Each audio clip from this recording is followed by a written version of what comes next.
رباب سہمی سے گھٹنوں میں سر دیے بیڈ پر بیٹھی ہچکیوں میں رو رہی تھی جب دروازہ کھلنے کی آواز پر وہ بری طرح چونکتے ہوئے خوف سے مزید خود میں سمٹ گئی۔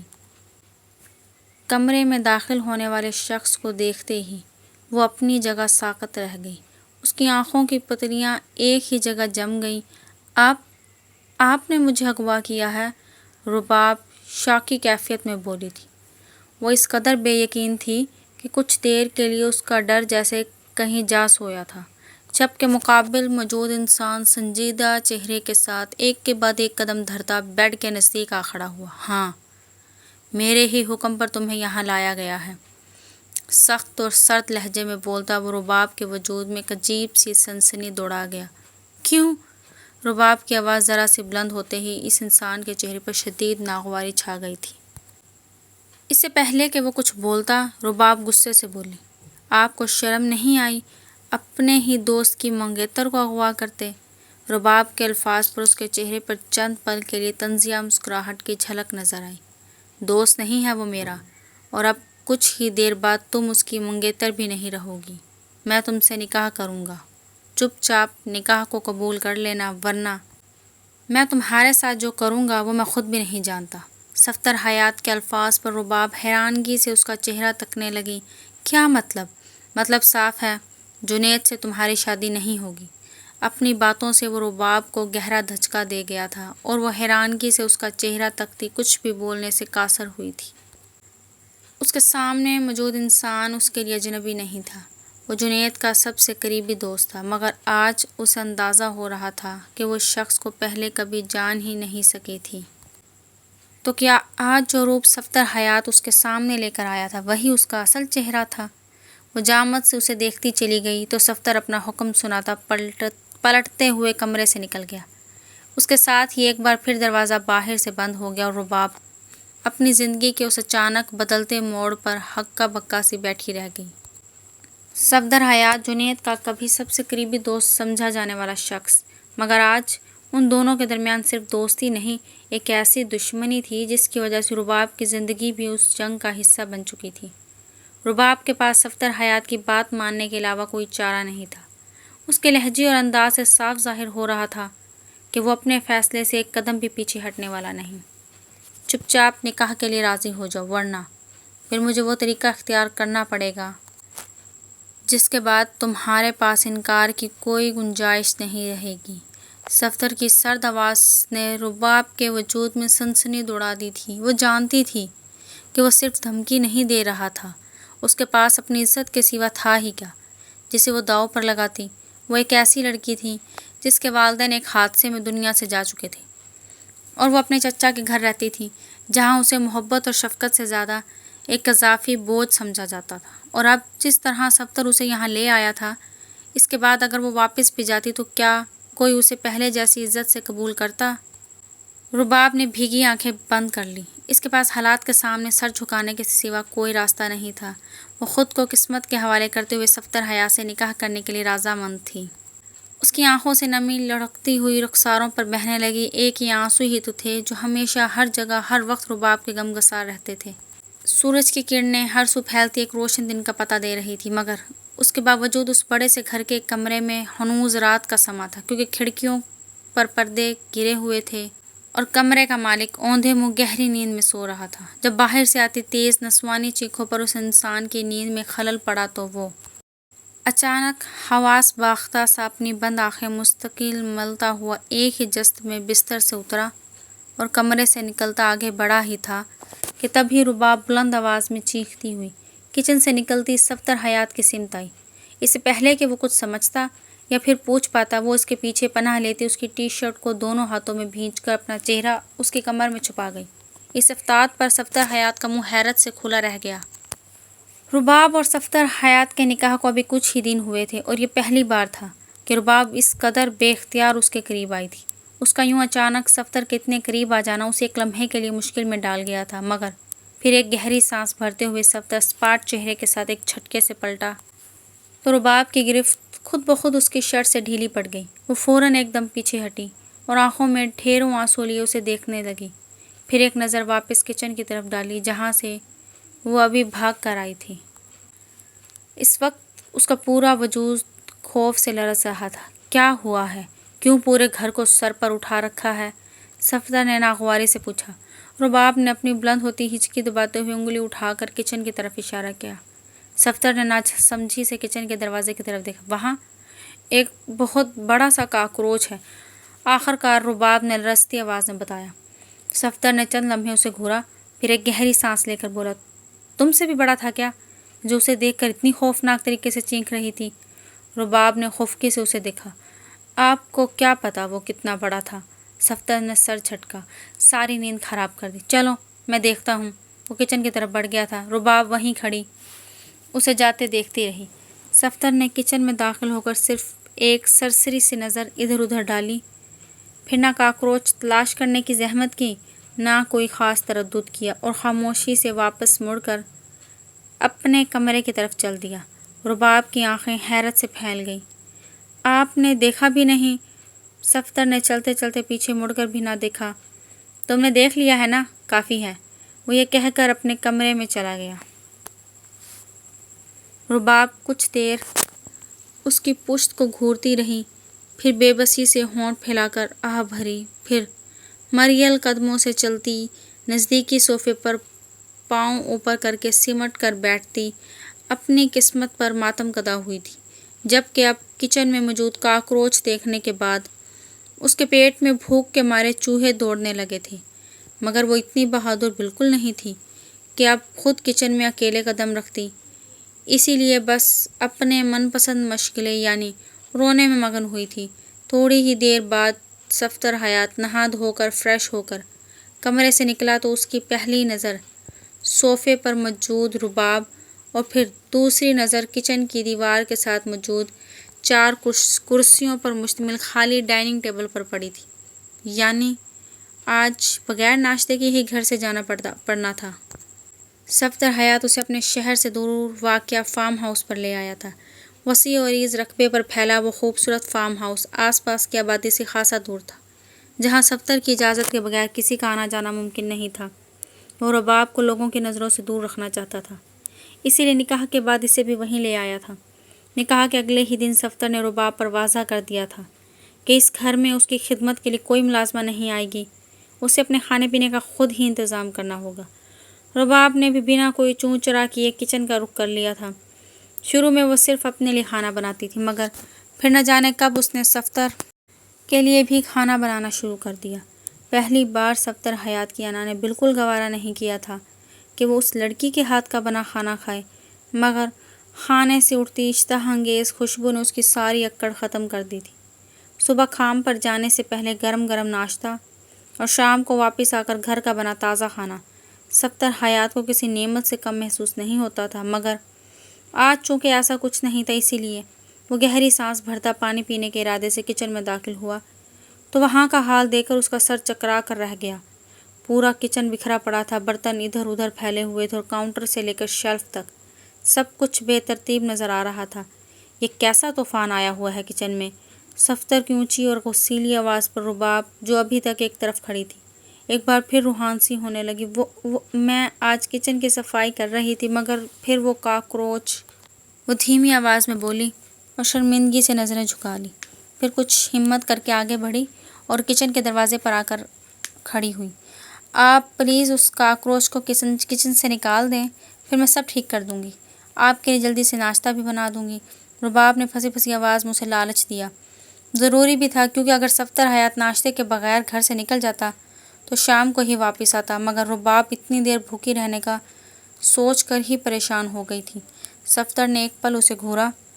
تمہیں لگتا ہے تمہاری مردے جگا دینے والی چیخیں سن کر وہ کاکروچ ابھی تک یہیں بیٹھا تمہارا انتظار کر رہا ہوگا؟ رباب نے اس کے طنز پر خاموش رہنا ہی بہتر سمجھا۔ صفدر نے ایک بار پھر کچن میں نظر دوڑائی، مگر کاکروچ نامی بلا کہیں دکھائی نہ دی۔ دیکھ لیا، اب کام شروع کرو۔ وہ پلٹا تو رباب بھی ڈرتے ڈرتے کچن میں داخل ہوئی تھی۔ ایک محتاط نظر پورے کچن میں ڈالنے کے بعد وہ فریج کی طرف بڑھی۔ صفدر نے اس کے تھان پان سے سراپے پر ایک گہری نظر ڈالی اور باہر جانے کے بجائے نہ جانے کسی سوچ کے تحت کچن کے دروازے کے پاس موجود ڈائننگ ٹیبل کی کرسی پر جا بیٹھا۔ اس کی اپنے قریب موجودگی نے رباب کو ایک عجیب سا اطمینان دے دیا تھا۔ وہ کچھ پرسکون ہو کر جلدی جلدی ہاتھ چلانے لگی، مگر ہر تھوڑی دیر بعد رباب ایک ترچھی نظر صفدر کی طرف ضرور ڈالتی، جیسے اس کی موجودگی کا یقین کر رہی ہو۔ صفدر بظاہر اپنے فون میں مگن تھا، مگر وہ رباب کی ہر نظر محسوس کر رہا تھا، اور اب ایک سوال اس کے دل و دماغ میں مسلسل گردش کرنے لگا تھا۔ آخر وہ اس لڑکی کا اتنا خیال کیوں رکھ رہا تھا؟ وہ لڑکی جسے وہ صرف جنید کی منگیتر سمجھ کر اپنی زندگی میں لایا تھا، آج اس کی معمولی سی پریشانی بھی صفدر حیات کو بے چین کرنے لگی تھی۔ صفدر حیات جب محض 5 سال کا تھا، تب ہی اس کے سر سے اس کے ماں باپ کا سایہ اٹھ گیا تھا۔ کم عمری میں ہی وہ یتیم تو ہو گیا تھا، اور اس کے بعد اس کی پرورش ایک یتیم خانے میں ہوئی۔ وہیں اس کی ملاقات جنید سے ہوئی تھی۔ دونوں کی دوستی وقت کے ساتھ اتنی گہری ہو گئی تھی کہ صفدر جنید کو اپنا سب سے قریبی دوست اور مخلص ساتھی سمجھنے لگا تھا، مگر جنید کی ایک دھوکے بھری چال نے اس دوستی کو دشمنی میں بدل دیا۔ جنید نے صفدر کے کاروبار کو نقصان پہنچانے کی بھرپور کوشش کی تھی، مگر صفدر اپنی محنت اور قابلیت کے بل پر اس مشکل سے نکل تو آیا تھا۔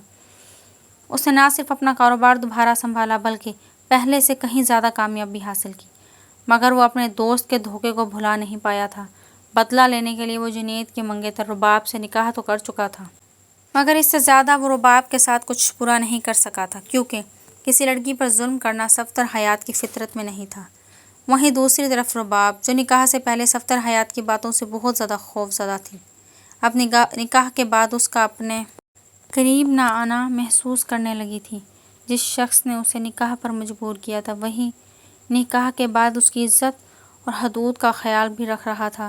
رفتہ رفتہ رباب کے دل میں صفدر حیات کے لیے انجانا سا خوشگوار احساس پیدا ہونے لگا تھا۔ وہ اکثر فارغ وقت میں جنید اور صفدر کا موازنہ کرنے لگتی تھی، اور اس تقابل میں جب صفدر حیات کا پلڑا بھاری ہونے لگتا تو ایک دھیمی سی مسکراہٹ رباب کے لبوں پر آ ٹھہرتی، اور اس کا چہرہ حیا کے تحت سرخ پڑ جاتا۔ جنید جیسے خود غرض انسان کی بجائے اب صفدر حیات اس کا شوہر تھا، مگر صفدر کا اپنے ساتھ خشک اور بے تاثر رویہ دیکھ کر رباب پھر دل محسوس کر رہ جاتی۔ شاید وہ اب بھی اسے صرف جنید سے بدلہ لینے کے لیے اپنے پاس رکھے ہوئے تھا۔ صفدر حیات نے رباب کو اپنے پاس رکھنے کے بعد جنید کے چند پرانے دوستوں سے اس کے بارے میں خبر لی تھی۔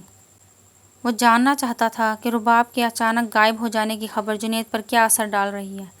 دل کے کسی کونے میں اسے یقین تھا کہ جنید اپنی منگیتر کے یوں اچانک غائب ہو جانے پر ضرور بے چین ہوگا، شاید اسے ڈھونڈنے کے لیے در بدر پھرے گا، تڑپے گا، اور تب صفدر کو اپنے بدلے کی کچھ تسکین محسوس ہوگی۔ مگر جو خبر اسے ملی وہ اس کے وہم و گمان کے بالکل برعکس تھی۔ صفدر حیات جنید کو تڑپتا ہوا دیکھنا چاہتا تھا، مگر جنید کو تو رباب کے غائب ہونے کی خبر تو تھی، مگر وہ حیرت انگیز طور پر بالکل خاموش تھا۔ نہ کوئی خاص بے چینی، نہ اسے ڈھونڈنے کی کوشش، نہ ہی ایسا محسوس ہو رہا تھا کہ جیسے اس کی زندگی میں کوئی فرق بھی پڑا ہو۔ یہ بات صفدر حیات کے لیے کسی صدمے سے کم نہیں تھی۔ وہ غصے سے لال پیلا ہوتا کام سے واپسی کے بعد گھر جانے کی بجائے رات دیر تک اپنی گاڑی لیے سڑکوں کی خاک چھانتا رہا۔ اسے خود بھی سمجھ نہیں آ رہا تھا کہ جنید کی بے حسی اسے اتنا کیوں بھڑکا رہی تھی۔ آدھی رات کے قریب وہ گھر لوٹا تھا۔ گھر کے اندر داخل ہوتے ہی مدھم اور ٹھنڈی روشنی نے اس کی تھکی ہوئی آنکھوں کو کچھ سکون دیا، اور اس کے بے چین اعصاب آہستہ آہستہ معمول پر آنے لگے۔ وہ سیدھا کچن میں گیا، فریج کھولا اور اپنے لیے کھانا نکال لیا۔ صبح ناشتے کے بعد اس نے کچھ نہیں کھایا تھا، اس لیے اب بھوک زوروں پر تھی۔ اپنے کمرے کی طرف جاتے ہوئے اس کی ایک بے اختیار نظر رباب کے کمرے کے دروازے پر پڑی۔ وہ چند لمحے خاموشی سے اس بند دروازے کو دیکھتا رہا، پھر بیزاری سے سر جھٹک کر اپنے کمرے میں داخل ہو گیا۔ عجیب لڑکی ہے، نہ جانے کس مٹی کی بنی ہے، وہ بڑبڑایا، مگر اگلے ہی لمحے جنید کا خیال آتے ہی اس کے جبڑے بھینچ گئے۔ اسے تو جیسے رباب کے ہونے یا نہ ہونے سے کوئی فرق ہی نہ پڑتا تھا۔ صفدر نے غصے سے آنکھیں موند لیں۔ جس بدلے کے لیے وہ رباب کو اپنی زندگی میں لے آیا تھا، آج اسی بدلے کا سب سے اہم کردار اس کے اندازے کے مطابق تڑپ ہی نہیں رہا تھا۔ یہ سوچ اسے اندر ہی اندر مزید بے چین کر رہی تھی۔ تھکا ہارا صفدر بیڈ پر لیٹ گیا۔ کچھ دیر تک وہ کروٹیں بدلتا رہا، پھر نہ جانے کب اس کی آنکھ لگ گئی۔ ابھی اسے سوئے کچھ ہی دیر ہوئی تھی کہ کمرے کا دروازہ کھلنے کی ہلکی سی آواز پر اس کی نیند اچانک ٹوٹ گئی۔ صفدر نے فوراً نیند سے بوجھل آنکھیں کھولی اور دروازے کی طرف دیکھا۔ صفدر نے نیند سے بوجھل آنکھیں ذرا سی کھولیں تو سامنے دروازے کے پاس رباب کو کھڑا پایا۔ اس کے چہرے پر خوف صاف نمایاں تھا اور ہاتھوں میں چادر دبی ہوئی تھی۔ تم یہاں کیا کر رہی ہو؟ صفدر کی بھاری آواز پر رباب ذرا سا سہم گئی۔ مجھے اپنے کمرے میں ڈر لگ رہا ہے، کیا میں آج رات یہاں سو جاؤں؟ صفدر کچھ لمحے خاموشی سے اسے دیکھتا رہا، پھر تھکی ہوئی آواز میں بولا، ہاں ٹھیک ہے سو جاؤ۔ یہ کہتے ہی وہ دوسری طرف کروٹ لے کر لیٹ گیا۔ رباب نے بھی مزید کچھ کہنے کی ہمت نہ کی۔ وہ خاموشی سے کمرے کے کونے میں گئی، فرش پر اپنی چادر بچھائی اور تکیہ رکھ کر لیٹ گئی۔ کمرے میں دوبارہ خاموشی چھا گئی تھی۔ کچھ ہی دیر بعد صفدر نے بے چینی سے کروٹ بدلی۔ اس کی نظر بے اختیار بیٹھ کے دوسرے کونے کی طرف گئی جہاں رباب کو ہونا چاہیے تھا، مگر وہاں کوئی نہیں تھا۔ صفدر فوراً اٹھ کر بیٹھ گیا اور پورے کمرے پر نظر دوڑائی۔ رباب؟ کوئی جواب نہیں آیا۔ اسے لگا رباب چلی گئی۔ وہ بیڈ سے اتر کر دروازے کی طرف بڑھا ہی تھا کہ اچانک اس کی نظر فرش پر پڑی رباب پر جا ٹھہری۔ وہ چادر میں سمٹی ہوئی تھی اور سردی سے بری طرح کانپ رہی تھی۔ صفدر فوراً اس کے قریب گیا۔ رباب اٹھو۔ رباب نے گھبرا کر آنکھیں کھولی اور فوراً اٹھنے کی کوشش کی۔ آپ نے ہی تو کہا تھا کہ میں سو جاؤں۔ اس کی آواز میں ایسا خوف تھا جیسے اسے لگا ہو کہ اب صفدر اسے کمرے سے جانے کا کہے گا، مگر صفدر نے اس کی بات کاٹ دی۔ میں نے یہاں سونے کو کہا تھا، فرش پر پڑے رہنے کو نہیں۔ اٹھو۔ رباب خاموشی سے اٹھ کھڑی ہوئی۔ بیڈ پر جا کر سو جاؤ۔ رباب نے حیرت سے اسے دیکھا۔ اور آپ؟ میں بھی یہیں سو جاؤں گا، بس مجھے تنگ مت کرنا۔ رباب خاموشی سے بیڈ کے ایک کنارے پر جا کر لیٹ گئی اور صفدر دوسری طرف جا کر لیٹ گیا۔ کچھ لمحے گزرے تو صفدر کی نظر دوبارہ رباب کی طرف گئی۔ وہ غیر معمولی طور پر خاموش تھی۔ صفدر نے اس کی خیریت جاننے کے لیے ہاتھ بڑھایا تو اس کے ماتھے کی غیر معمولی گرمی محسوس کرتے ہی اس کے چہرے کے تاثرات بدل گئے۔ تمہیں تو بخار ہے؟ رباب نے آنکھیں بند کیے ہی ہلکی سی آواز میں کہا۔ نہیں، مجھے کچھ نہیں ہوا، بس تھوڑی سردی لگ رہی ہے۔ صفدر نے ایک نظر اسے دیکھا، پھر خاموشی سے اٹھ کھڑا ہوا۔ چپ کرو۔ اور کچھ دیر بعد صفدر کمرے میں واپس آیا تو اس کے ہاتھ میں گرم دودھ کا گلاس اور دوا تھی۔ رباب نے بمشکل آنکھیں کھول کر اسے دیکھا۔ یہ لو، پہلے دودھ پیو، پھر یہ دوا لے لینا۔ رباب نے خاموشی سے گلاس تھام لیا۔ دودھ ختم کرنے کے بعد صفدر نے اسے دوا دی اور چادر درست کرتے ہوئے بولا، اب لیٹو اور آرام کرو۔ رباب خاموشی سے لیٹ گئی تھی۔ صفدر بھی بیڈ کے دوسرے کنارے پر کچھ فاصلے سے لیٹ گیا تھا۔ کچھ دیر تک کمرے میں خاموشی رہی، مگر رباب بار بار کروٹ بدل رہی تھی اور صفدر کی نظر اس پر پڑی تو وہ اٹھ کر بیٹھ گیا۔ کیا ہوا؟ کچھ نہیں، بس سر میں تھوڑا درد ہے۔ صفدر نے اپنا ہاتھ اس کی طرف بڑھایا۔ درد زیادہ ہے؟ رباب نے فوراً نفی میں سر ہلا دیا۔ نہیں، آپ پریشان نہ ہوں، تھوڑی دیر میں ٹھیک ہو جائے گا، آپ سو جائیں۔ کچھ نہیں ہوتا، میں سر دبا دوں؟ صفدر اب مکمل رباب کی طرف پلٹے جھجکتے ہوئے بولا تو رباب نے منہ سے کچھ بولے بغیر بس نفی میں سر ہلانے پر اکتفا کیا تھا، جبکہ دل و دماغ نے تو فوری صفدر کی آفر قبول کرنے کی گردان شروع کی تھی، جس پر وہ سختی سے آنکھیں بند کرتے اپنے دل و دماغ کو ڈپٹنے لگی تھی۔ جب ایک نرم گرم سا لمس اس کے پیشانی پر موجود ہوا تھا، وہ جھٹ آنکھیں کھول گئی تھی تو آنکھیں سیدھی صفدر کے وجیح چہرے سے جا ٹکرائی۔ میں نے دوا لی ہے، تھوڑی دیر تک سر درد میں آرام آ جائے گا، آپ سو جائیں۔ اپنے دل کی دہائیوں کو دباتے بولی، تب تک میں دبا دیتا ہوں نا، پھر شاید تمہیں بھی نیند آ جائے۔ صفدر تھوڑا سا اس کی طرف کھس کے بیڈ گراؤنڈ سے ٹیک لگائے بیٹھا تھا۔ اس کے بعد رباب نے بغیر کسی حیل و حجت کے اپنی آنکھیں بند کی تھی، مگر وہ چاہ کر بھی سو نہیں پا رہی تھی۔ کچھ آج صفدر کے ہاتھ کا لمس اور اس کے اپنے نزدیک موجودگی رباب کو مشکل میں مبتلا کر رہی تھی۔ اس کے دل میں رباب سے جڑے اپنے مضبوط رشتے کو لے کر جذبات اور احساسات بدلنے لگے تھے۔ اسکندر جو مختلف سوچوں میں گھرا غنودگی میں جا رہا تھا، رباب اسی طرح کیفیت میں تو سو چکی تھی۔ صفدر حیات نے اس کے چہرے پر نظریں جمائے اسے ہی تکے جا رہا تھا، مگر آج صفدر حیات کی جان مزید مشکل میں پھنسنے والی تھی جب صفدر کے رباب کا ہاتھ چھوڑنے سے پہلے ہی رباب صاحبہ نیند میں ہی اپنا تکیہ چھوڑے صفدر کے تکیے پر ہی جگہ بناتے مکمل اس کی طرف کروٹ لیے دوبارہ نیند کی وادیوں میں گم ہوتی صفدر کو ساقط کر گئی تھی، جو اب دم سادھے اپنے چہرے کے بالکل قریب رباب کا چہرہ دیکھ رہا تھا۔ رباب کا ہاتھ پہلے ہی صفدر کے ہاتھ میں تھا تو دوسرا وہ خود ہی صفدر کے بازو پر رکھ چکی تھی۔ صفدر نے بے ساختہ گہری سانس بھرتے اپنی آنکھیں بند کر کے کھولی تھی۔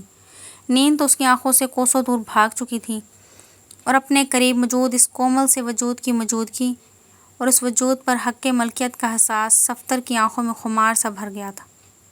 اس کا اس وجود کو اپنے اثار میں قید کرنے کی خواہش مند ہوا تھا، اور وہ اس کی پکار پر لبیک کہتا اپنے دماغ میں چلتی کشمکش پر بغیر کان دھرے اپنا بازو بڑھائے رباب کو اپنے حصار میں لیے رہا سہا فاصلہ بھی سمیٹتے وہ بہت نرمی اور محبت سے اس پر جھکا تھا، مگر پھر بھی رباب کی آنکھ کھل چکی تھی۔ وہ حیران پریشان سی صفدر کو اپنے قریب دیکھنے لگی تھی، لیکن جب صفدر کا لمس اس کی آنکھوں پر آ ٹھہرا تو وہ آنکھیں بند کرتی بغیر کسی مزاحمت کے صفدر کے پرتپش سے لمس میں کھوتی خود کو بھولنے لگی تھی۔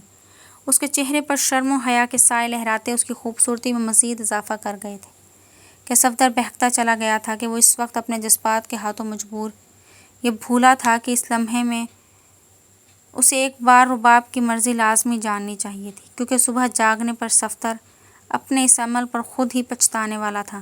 اگلی صبح آنکھ کھلنے پر صفدر حیات نے خود کو بیڈ پر اکیلا پایا تھا۔ چند لمحوں تک وہ خاموشی سے چھت کو تکتا رہا، پھر رات کے گزرے ہوئے لمحات ایک ایک کر کے اس کی آنکھوں کے سامنے آنے لگے۔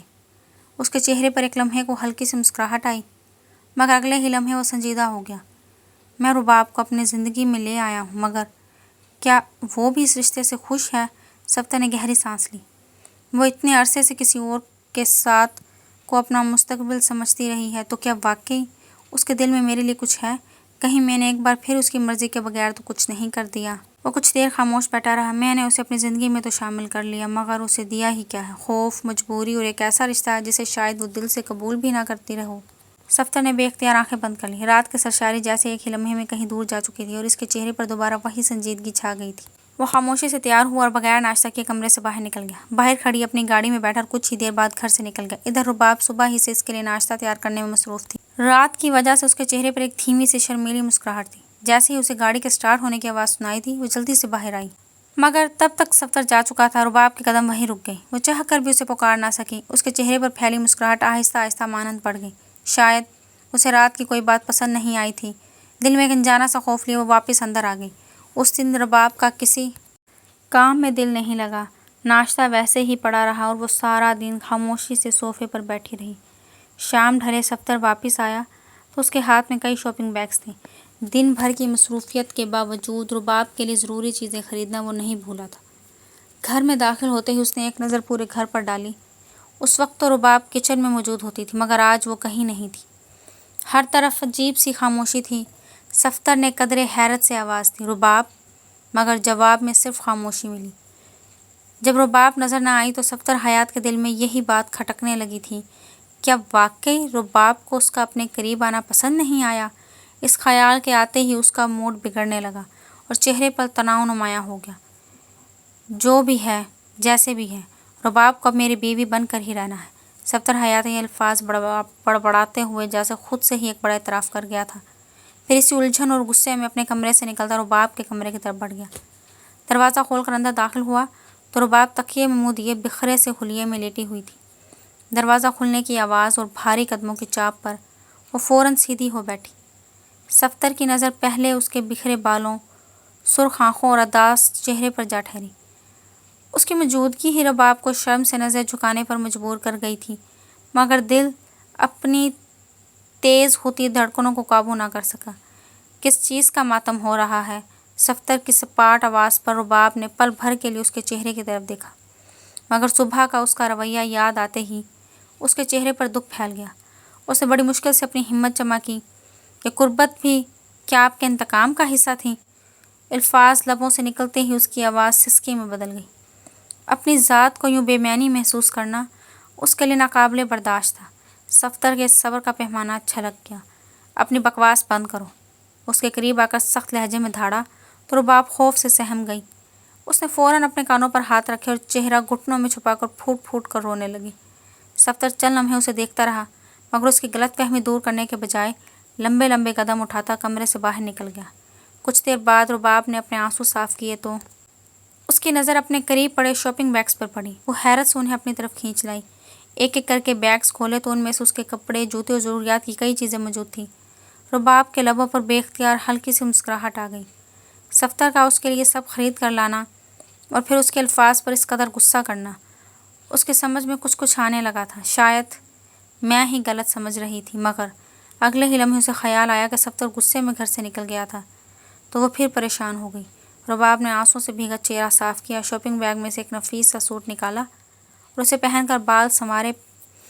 پیٹ میں اٹھتی بھوک نے اسے کمرے سے نکل کر کچن کا رخ کرنے پر مجبور کر دیا تھا۔ وہاں پہنچتے ہی اسے یاد آیا کہ وہ سارا دن اپنی غلط فہمی میں روتی رہی تھی اور رات کے کھانے کی تیاری بھی نہیں کی۔ وہ جلدی جلدی ہاتھ چلانے لگی۔ اس وقت تک اسے صفدر کے گھر سے باہر ہونے کا اندازہ نہیں تھا۔ کھانا تیار ہوا تو وہ صفدر کے کمرے کی طرف گئی، مگر خالی کمرہ دیکھ کر اس کے قدم وہیں رک گئے۔ تب اسے پہلی بار احساس ہوا کہ وہ رات کے وقت گھر میں بالکل اکیلی تھی۔ وہ گھبرا کر باہر آئی اور گھر میں صفدر کی گاڑی بھی موجود نہ دیکھ کر اس کے دل میں ایک انجانا خوف اترنے لگا۔ اس کی بھوک اور پیاس جیسے سب ختم ہو گئی تھی۔ وہ لاؤنج میں آ کر بیٹھ گئی، مگر بے چینی کے باعث چند لمحوں بعد ہی اٹھ کر ٹہلنے لگی تھی۔ ہر تھوڑی دیر بعد اس کی نظریں گھڑی کی طرف اٹھ جاتی۔ ہر گزرتا لمحہ اس کی پریشانی بڑھا رہا تھا۔ اللہ کرے وہ خیریت سے ہوں۔ وہ دل ہی دل میں صفدر کی واپسی کی دعا کرتی رہی۔ پھر اچانک باہر گاڑی کے رکنے کی آواز سنائی دی۔ رباب کا دل ایک دم تیزی سے دھڑکا اور وہ بھاگ کر لاؤنج کا دروازہ کھول کر باہر آئی۔ صفدر اندر داخل ہوا اور بغیر ادھر ادھر دیکھے سیدھا اپنے کمرے کی طرف بڑھنے لگا، مگر رباب کی دھیمی سی آواز نے اس کے قدم وہیں روک دیے۔ کھانا کھا لیں؟ رباب کی دھیمی سی آواز پر صفدر کے قدم رک گئے تھے، مگر وہ پلٹا نہیں تھا۔ پلیز کھانا کھا لیں۔ چند لمحوں بعد وہ خاموشی سے پلٹا۔ نئے سوٹ میں سجی رباب کو دیکھ کر اس کے چہرے کا تناؤ کچھ کم ہوا، مگر وہ کچھ کہے بغیر ہی ڈائننگ ٹیبل کی طرف بڑھ گیا۔ رباب جلدی سے کچن میں گئی اور کھانا گرم کر کے لے آئی۔ آج پہلی بار وہ دونوں ایک ہی میز پر آمنے سامنے بیٹھے کھانا کھا رہے تھے۔ رباب خاموش تھی، جبکہ صفدر کبھی کبھار چپکے سے اس کی طرف دیکھ لیتا۔ کھانا ختم ہوا تو رباب پلیٹیں سمیٹنے لگی، مگر صفدر کی آواز پر وہیں رک گئی۔ رباب بیٹھو۔ وہ دوبارہ کرسی پر بیٹھ گئی۔ صفدر نے چند لمحے خاموش رہنے کے بعد گہری سانس لی۔ مجھے تم سے ایک بات کہنی ہے۔ رباب نے سوالیہ نظروں سے اسے دیکھا۔ صفدر مردانگی کی انا کو بلند کیے بغیر اعلیٰ ظرفی کا مظاہرہ کرتا معافی مانگتے رباب کو شدید جھٹکا دے گیا تھا۔ سوری، میں نے اب تک تمہارے ساتھ جو بھی کیا وہ غلط تھا۔ مجھے تمہاری رضامندی کے بعد ہی تمہارے قریب آنا چاہیے تھا۔ خاموشی میں صفدر کی گمبھیر اور بھاری آواز گونجی تو رباب پوری طرح اس کی طرف متوجہ ہوئی تھی۔ صفدر حیات کی سوری پر وہ کافی دیر اسے دیکھتی چلی گئی۔ اس کے سامنے بیٹھا مرد بے شک ایک غلطی کر چکا تھا، مگر اس کے بعد رباب نے اس کا جو روپ دیکھا تھا اس سے تو رباب کو محبت ہونے لگی تھی۔ وہ پہلا مرد تھا جو رباب کے دل پر دستک دیتا اس سے اپنے کیے کی معافی مانگ رہا تھا۔ رباب کافی دیر اسے دیکھتی رہی، پھر آہستہ سے بولی، سوری، میں بھی بہت کچھ غلط سمجھ کر مجھے وہ سب نہیں کہنا چاہیے تھا۔ صفدر نے حیرت سے اسے دیکھا۔ تمہیں اپنی بات غلط ہونے کا احساس کیسے ہوا؟ صفدر حیات نے ٹرانس کی کیفیت میں اس سے پوچھا تھا۔ یہ لڑکی کیا تھی جس کے ساتھ میں نے اتنا غلط کیا، لیکن پھر بھی وہ مجھ سے تھوڑی دیر بھی ناراض نہ ہوئی تھی؟ رباب کچھ دیر خاموشی سے صفدر کو دیکھتی رہی، پھر آہستگی سے بولی، ہمارے نکاح کو اتنے دن ہو گئے ہیں، اگر آپ کو میرے ساتھ کچھ برا کرنا ہوتا تو اب تک کر چکے ہوتے۔ پھر آج آپ میرے لیے اتنی چیزیں بھی لے کر آئے تھے، بس صبح آپ بغیر ناشتے کیے چلے گئے تو میرے دماغ میں طرح طرح کے خیال آنے لگے تھے۔ صفدر خاموشی سے اسے سنتا رہا۔ تم میرے ساتھ اس گھر میں خوش ہو؟ اس کے لہجے میں بے یقینی تھی۔ رباب نے ہلکی سی مسکراہٹ کے ساتھ جواب دیا، ہاں میں خوش ہوں۔ اس گھر نے مجھے اپنائیت اور آزادی کا احساس دیا ہے۔ یہاں میں اپنی مرضی سے کام کر سکتی ہوں، کوئی سراہنے والا نہ ہو تو کم از کم بلا وجہ روکنے یا ڈانٹنے والا بھی نہیں ہے۔ آخری جملے پر اس کی آواز میں چھپی اداسی صفدر سے پوشیدہ نہ رہ سکی تھی۔ وہ چند لمحے اسے خاموشی سے دیکھتا رہا۔ اسے پہلی بار اندازہ ہوا تھا کہ رباب نے اپنی زندگی میں شاید اس سے کہیں زیادہ کچھ برداشت کیا ہے جتنا وہ جانتا تھا، اور آج پہلی بار صفدر کو محسوس ہوا کہ یہ لڑکی صرف اس کے لیے بدلہ نہیں رہی تھی، وہ اس کے لیے کچھ اور ہی بننے لگی تھی۔ رباب کے ذہن میں بے اختیار جاوید کا خیال آیا۔ جاوید نے کبھی اس کے لیے ایسی فکر نہیں کی تھی، نہ کبھی اس کے کام کی تعریف کی، نہ کبھی اس کے لیے کوئی چیز اپنی مرضی سے خریدی، حتیٰ کہ اس کے غائب ہونے کے بعد بھی اس نے اسے تلاش کرنے کی کوشش نہیں کی تھی۔ اس خیال نے رباب کے دل میں ایک عجیب سا سکون اتار دیا تھا۔ شاید اس کی قسمت نے اسے جاوید سے نہیں بلکہ صفدر حیات سے جوڑ کر اس پر احسان کیا تھا۔ وہ جانتی تھی کہ جنید کی عیاش طبیعت کسی سے چھپی نہیں تھی، اس لیے کبھی کبھی دل میں یہ خیال آتا تو وہ اپنے آپ کو سمجھاتی کہ جو ہوا شاید بہتر ہی ہوا تھا۔ صفدر نے اس کے چہرے پر آتے جاتے تاثرات کو غور سے دیکھا۔ رباب! اس کے لبوں سے پہلی بار اس کا نام اس قدر نرم لہجے میں نکلا کہ رباب نے فوراً نظر اٹھا کر اسے دیکھا۔ صفدر نے آہستہ سے اس کا ہاتھ تھام لیا۔ تمہارا شکریہ میری زندگی میں آنے کے لیے۔ رباب کی آنکھیں نم ہو گئی۔ وہ کچھ کہہ نہ سکی، بس خاموشی سے اپنا سر صفدر کے کندھے پر رکھ دیا۔ صفدر نے اس کا ہاتھ تھامے رکھا۔ چند لمحوں کی خاموشی میں جیسے دونوں نے ایک دوسرے سے بہت کچھ کہہ دیا تھا۔ پھر رباب نے دھیمی آواز میں کہا، شاید مجھے بھی آپ کا شکریہ ادا کرنا چاہیے مجھے اپنانے کے لیے۔ صفدر کے لبوں پر ہلکی سی مسکراہٹ آئی، اور یوں پہلی بار ان دونوں کے درمیان موجود فاصلے جو ایک زبردستی کے نکاح سے شروع ہوئے تھے، محبت اور اپنائیت کی ایک نئی بنیاد میں بدلنے لگے تھے۔